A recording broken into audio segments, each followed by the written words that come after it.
বাবা, বাবা, বাবা, তুমি বলেছিলে না আমি যাকে বিয়ে করব তাকে তোমার কাছে নিয়ে আসতে। আর এই দেখো, এ হলো নির্ঝর আর এই হলো মনির। ও আচ্ছা, এরাই তাহলে সে দুজন। এদের কথাই তুমি বলেছিলে। হ্যাঁ বাবা, নির্ঝর আর আমি একে অপরকে ছোটবেলা থেকেই চিনি। আর এ হলো মনির, আমরা একই অফিসে জব করি। আর ও না আমার খুব ভালো বন্ধু। ও আমায় বিয়ের জন্য প্রপোজাল দিয়েছে, কিন্তু আমি না ভীষণ কনফিউজড। বিষয়টা যেহেতু বিয়ের, তো বিয়ের জন্য ডিসিশন নেওয়া মানে তো সারা জীবনের জন্যই ডিসিশন নেওয়া। তাহলে তুমি আমাকে একটা হেল্প করে দাও, আমি কাকে বিয়ে করব? ও আচ্ছা, এখনই তোমাকে হেল্প করে দিচ্ছি তোমার ডিসিশন নেওয়ার জন্য।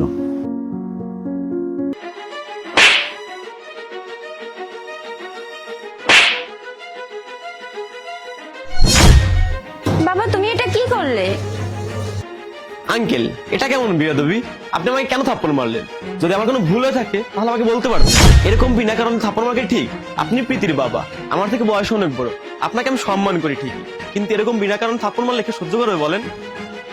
আরে ভাই, কি হয়েছে? উনি তো আমাদের থেকেও বড়, উনি আমাদের থাপ্পড় মেরেছে, তার মানে নিশ্চয়ই কোনো ভুল আছে আমাদের। আঙ্কেল, আপনি আমাকে থাপ্পড় মেরেছেন, তাতে আমি কোনো কিছু মনে করিনি।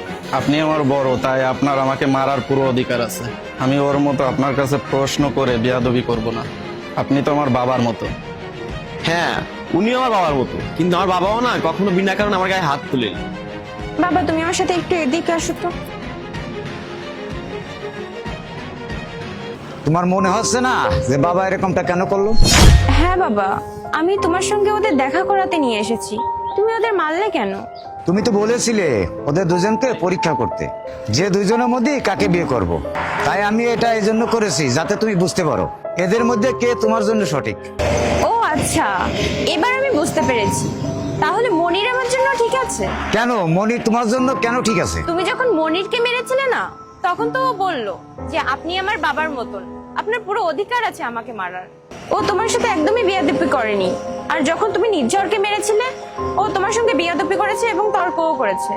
তাহলে এর মানে মনির আমার জন্য ঠিক আছে, তাই না? না, তুমি ভুল। কেন? মনির আমাদের সামনে ভালো সাজার চেষ্টা করেছে। ও ভালো সাজার অভিনয় করেছে, ওরকমটা না যেরকমটা আমাদের দেখাচ্ছে। কিন্তু নির্ঝরকে যখন আমি থাপ্পড় মারলাম, তখন ও সাধারণ রিয়াকশন দিল। ও আমাদের সামনে ভালো সাজার চেষ্টা করেনি, ওর কোনো ভুল ছিল না। এই জন্য ও আমাকে এই প্রশ্নগুলো করলো যে আপনি আমাকে বিনা কারণে কেন থাপ্পড় মারলেন। আর যদি আমার কোনো ভুল হয়ে থাকে তাহলে আপনি আমাকে বলতেন, আপনি আমাকে বিনা কারণে কেন মারলেন। দেখো মা, নির্জন না সত্যের জন্য লড়াই করতে জানে, সেটা আমার জন্য হোক বা তোমার জন্য হোক। ওর সামনে যেই থাকুক না কেন, ও মিথ্যার সামনে প্রতিবাদ করতে জানে। বুঝতে পেরেছি বাবা।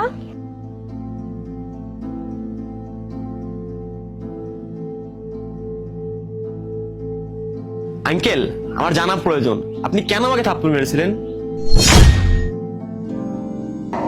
প্রীতি বলবে তোমাকে। আমি কাকে বিয়ে করব এই বিষয়টা নিয়ে আমি খুবই কনফিউশনে ছিলাম, আর তার জন্য আমি আমার বাবার কাছে সাহায্য চাইছিলাম। এদিকে নির্ঝর, যে আমার ছোটবেলার বন্ধু, আবার বেস্ট ফ্রেন্ডও, ওকে আমার কোনো কিছু বলে বোঝানোর প্রয়োজন হয় না, ও এমনিতেই বুঝে যায়। আর অন্যদিকে মনির, যার সাথে আমি 2 বছর অফিসে একসাথে কাজ করছি, ওকে আমি পছন্দ করে থাকলেও ওর কাছে আমি আমার মনের কথা খুলে বলতে পারি না। আমি নিজের মতন করে বাঁচতে পারি না, তাই আমি ডিসিশন নিয়েছি এই যে আমি নির্ঝরকেই বিয়ে করব। কি সত্যি বলতেছো? হ্যাঁ, যখন তুমি আমাকে প্রপোজ করেছিলে না, তখন আমি ভেবেছিলাম বেস্ট ফ্রেন্ডকে কেউ বিয়ে করে না, এই জন্য আমি তোমাকে না করে দিয়েছিলাম।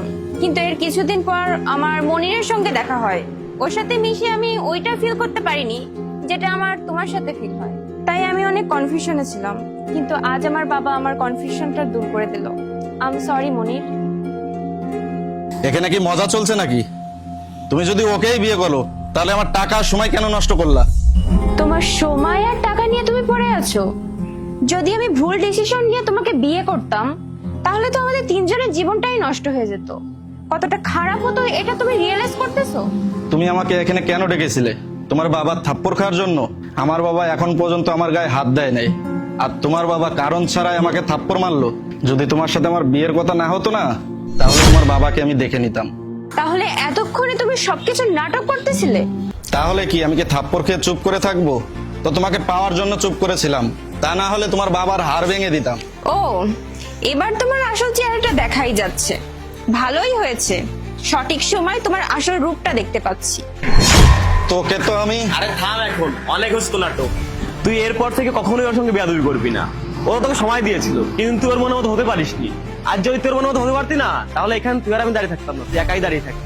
তো আজ থেকে আমার ওর দিকে যদি এরপর থেকে কেউ চোখ তুলে তাকা না, তার চোখ আমি তুলে ফেলবো।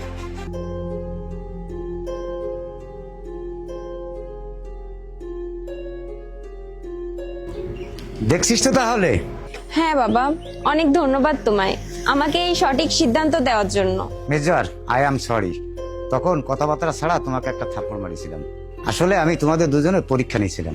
কোনো ব্যাপার না আঙ্কেল, আমি তো শুধু আপনার কাছে কারণটা জানতে চেয়েছিলাম, আপনি কেন আমাকে থাপ্পড় মেরেছেন।